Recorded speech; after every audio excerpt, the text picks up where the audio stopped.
네, 시장의 핵심 이슈들 전문가들 모시고 흐름 체크하고 인사이트 듣는 시간입니다. 스페셜리스트인데요.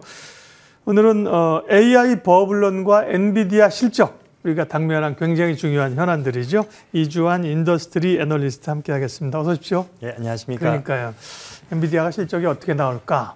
시장이 어떻게 반응할까? 다들 궁금해하고 누구도 이럴 거라고 얘기는 못합니다. 주가는 어디로 갈지 모르니까, 그죠? 주가는 또 더 어려운 얘기죠. 그러니까요. 예.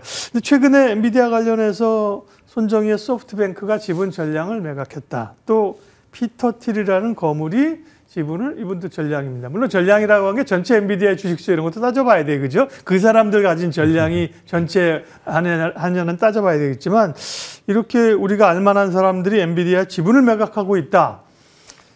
해석이 어떠십니까? 저는 발빠르게 잘 움직이는 거라는 생각은 일단 들고 있습니다. 예.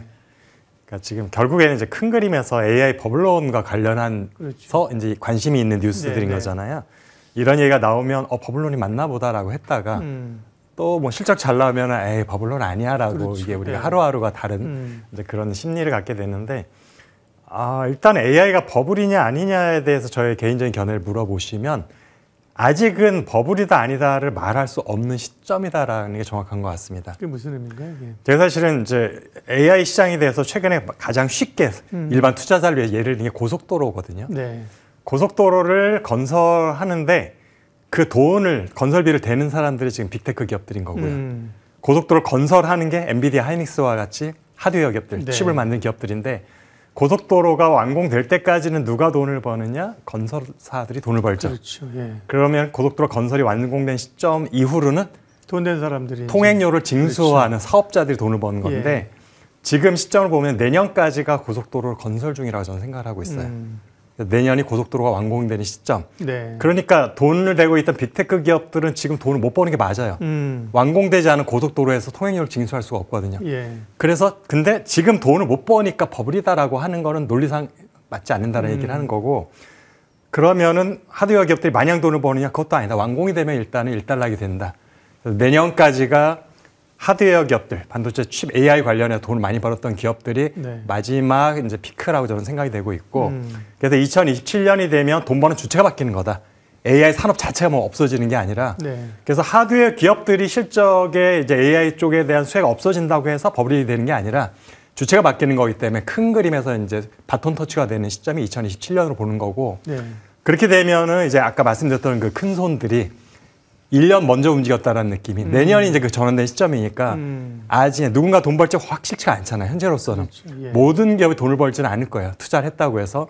그래서 그 옥석을 가리는 시점이 올해와 내년 사이라고 보고 있는데 그걸 벌써 보는 나름대로 이렇게 결정을 한 거죠. 그 투자자들은. 그래서 일정 이미 투자를 뭐 알파벳으로 투자를 한 분이 있고 네. 오픈 AI를 투자한 분이 있는데 예. 사실은 지금 굉장히 많은 돈을 쓴 기업들 중에 해당하는 기업들이잖아요. 그래서 이들에 대한 선취의 성격의 이제 주식 매입이 있었던 것 같은데 사실은 이제 넘어가 봐야죠. 27년, 28년이 됐을 때 누가 정말 매출 증가가 눈에 띄게 나오는가 투자한 것에 대해서 그때 가야지 아무도 돈을 못 번다? 그러면 확실한 버블인 거죠. 근데 상당히 돈을 버는 애들도 있고 못 버는 애들도 있다. 이거는 버블은 아니고 실체는 있는데 지나치게 공급을 과잉이 된 상태죠. 분명하게 버블인 거는 지금 말할 수 없지만 과잉 투자인 건 말할 수 있거든요. 네. 그래서 공급 과잉에 의해서 누군가는 돈을 못 버는 구조는 정상인데 누군가는 또 돈을 잘 번다라면 버블이라고 할 수는 없는 거다.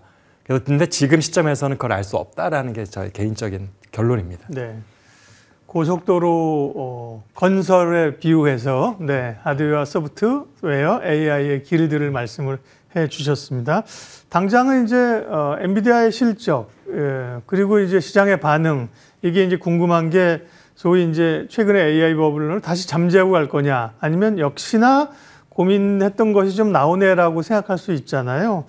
엔비디아 실적은 어떻게 보세요? 내일 실적 이제 내일 새벽에 우리가 확인할 수 네. 있을 텐데 아마도 지금 가이던스나 여러 가지 증권사들의 예상치로 봤을 때 올해 3분기와 4분기 실적은 좋을 것 같아요. 네.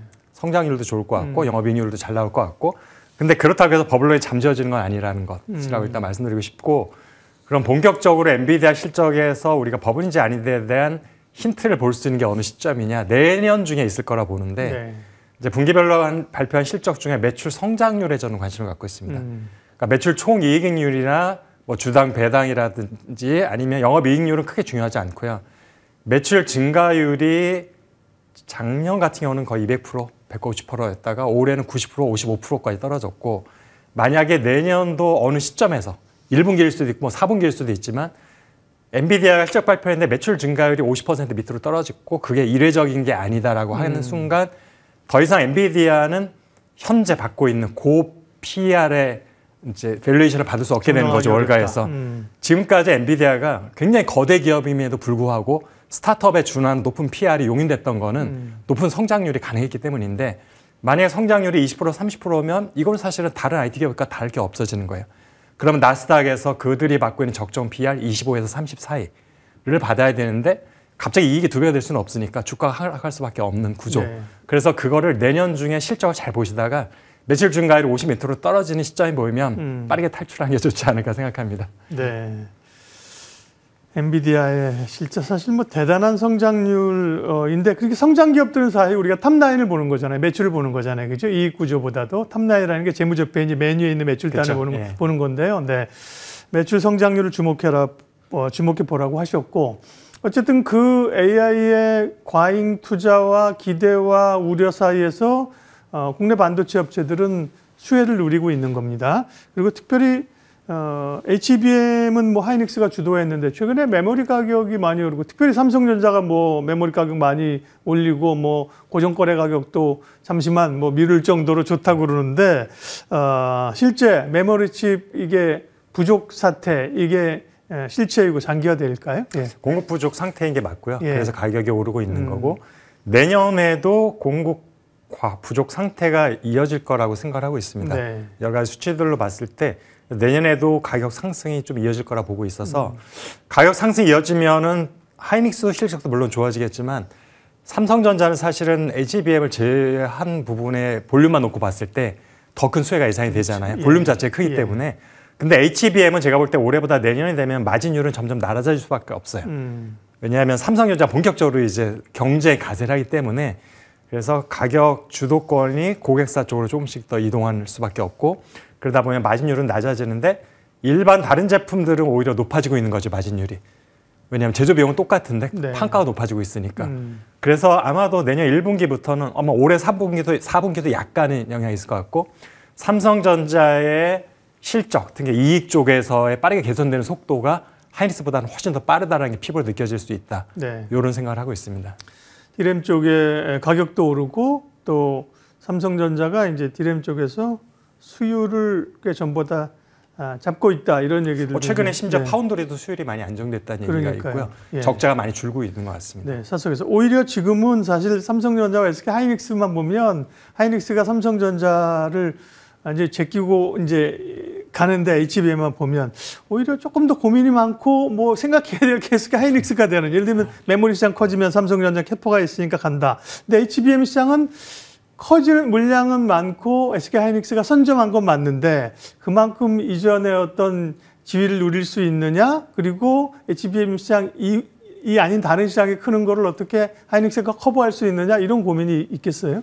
그렇죠. 예. 사실은 이제 캐파라는 건 정해져 있는 곳에서 그렇죠. 예. 하이닉스의 이 수익률이 좋았던 이유는 일반 디램 낸드보다 HBM 쪽으로 점점 생산 비중을 높여갔기 때문에 그렇죠. 매출 비중도 높여갔고 네, 수익성도 이것이 좋고. 마진율에서는 굉장히 압도적으로 이득이 됐던 거죠. 네. 왜냐하면 다른 제품 마진율은 굉장히 뭐 10% 될까 말까 상황이었기 때문에 그런데 갑자기 캐퍼라는 거는 뭐 1.5배, 2배가 될 수가 없는 상황이니까 그래서 HBM에 더 빠르게 확대하기도 이제 쉽지 않은 것.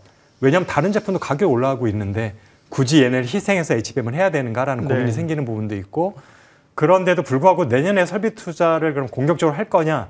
저는 할 거라고 일단 생각은 하고 있는데 네. 공격적으로 하더라도 완공 시점은 또 1년이 넘어가야 그렇죠. 되다 보니까 내년 1년 동안에는 이제 새로운 공장에서 나오는 물건이 크게 없을 거라는 거죠.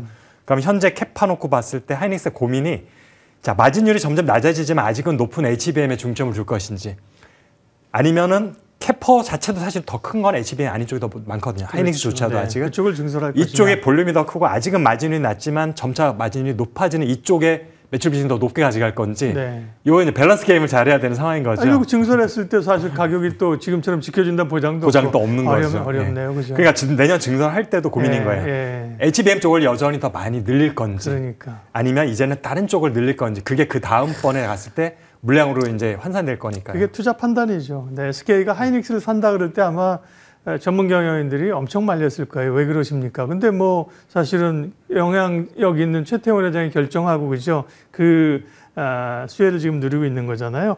그러면 삼성전자와 SK 하이닉스 반도체 투탑에 대해서 궁금하실 텐데 국내 증권사는 목표가를 계속 올리고 있고 하이닉스는 100만 원까지, 삼성전자는 한 15, 16만 원 정도까지 올라와 있지 않나 싶고요.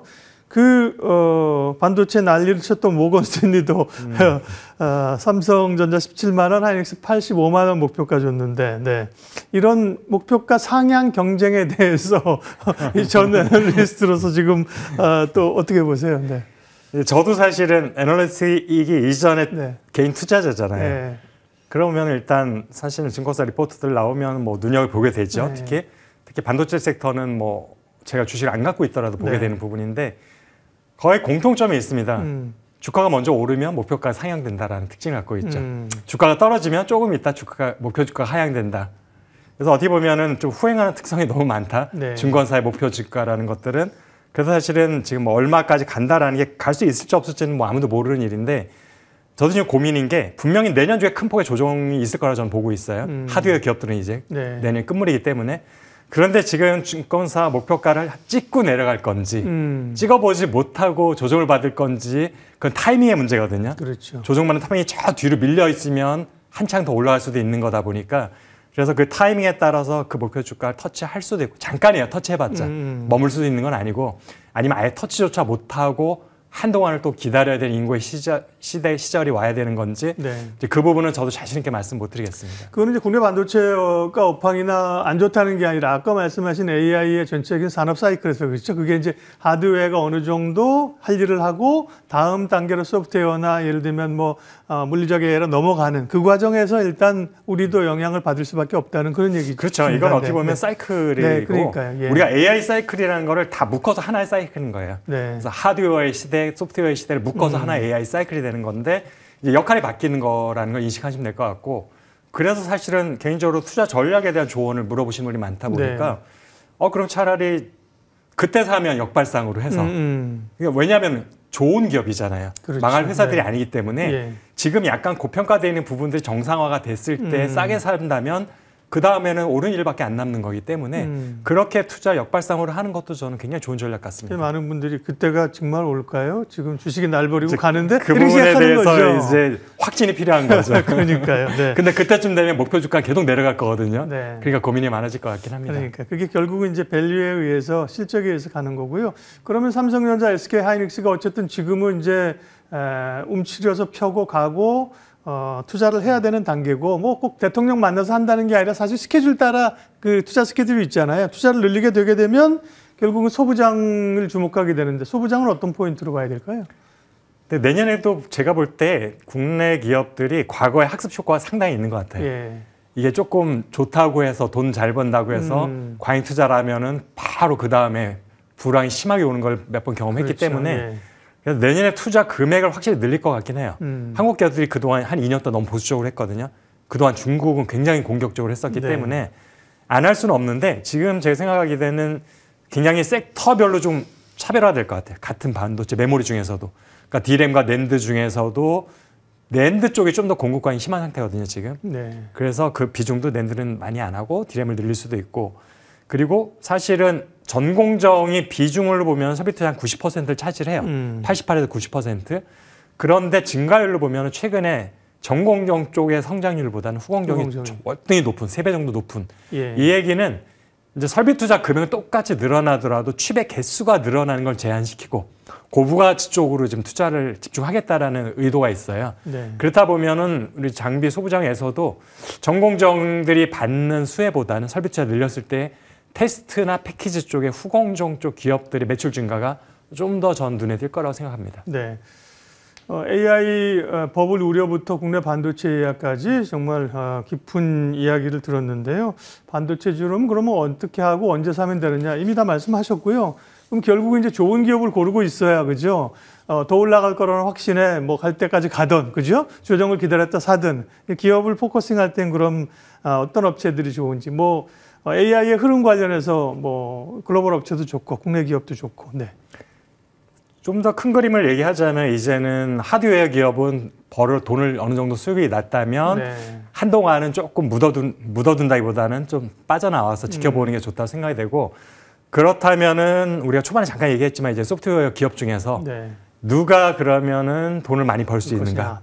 돈을 버는 기업이 결국 주가 올라야 돼 있으니까 그렇죠. 예. 거기서 지금 최근에 어떤 글로벌 투자의 큰 손이라고 할 수 있는 두 분 중에서 일단은 워렌 버핏은 애플을 팔고 하드웨어 기업은 애플을 팔고 소프트웨어 중에서 알파벳을 네. 샀고 그다음에 일본 소프트뱅크의 손정희 회장은 엔비디아를 팔고 오픈 AI를 샀죠. 네. 지금 보면 오픈 AI나 알파벳 같은 경우도 향후 돈을 벌 것 같은 투자를 많이 했던 빅테크 기업의 후보군 중에 유력한 두 기업이거든요. 네. 그런데 누구를 픽하냐가 지금 벌써 갈렸단 말이에요.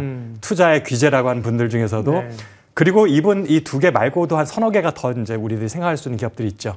마이크로소프트도 있을 것 같고 아마존도 있을 것 같고 그런 면에 있어서 이제 이후에 큰 손들은 어느 쪽을 좀 더 픽을 하는지도 좀 지켜볼 필요가 있을 것 같고 왜냐하면 우리가 개인적으로 그거를 정말 분석할 만한 능력이 있지는 않잖아요. 개인 네. 투자자들이. 그래서 어떤 그런 선취 성격으로 한 1년 전에 미리 투자가 들어가는 해외 큰 손들의 좀 동향을 보시면서 그 다음에 이제 그것에 관련된 리포트들을 좀 공부를 하는 게 좋죠. 먼저 후보를 추린 다음에. 네. 그래서 아마 내년 중에 이제 하드웨어 기업에서 이제 우리들의 현금 흐름도 소프트웨어 기업들로 이전하는 전략이 전 좋을 것 같습니다. 네. 큰 방향성들에 대한 그림들, 물론 그 시기를 특정하기는 사실 누군들 어렵습니다. 그렇죠. 그러나 그 징후들이나 시그널들을 가지고 있으면 예측할 수 있는 거죠. 예, 내일 스페셜리스트 예고하고 마치겠습니다. 내일은 자동차주, 관세 족쇄 풀린 자동차주, 남은 과제는 무엇이고 자동차주에 대한 또 만년 저평가가 자동차주 아닙니까? 자동차주에 관한 이야기 유진투자증권 이재일 팀장과 내일 얘기하겠습니다. 오늘은 반도체 이야기, 우리가 표면적으로 뉴스 같은 쪽에서 이제 듣지 못했던 깊은 이야기들을 이주환 인더스트리 애널리스트께서 함께 해주셨어요. 고맙습니다. 네, 감사합니다.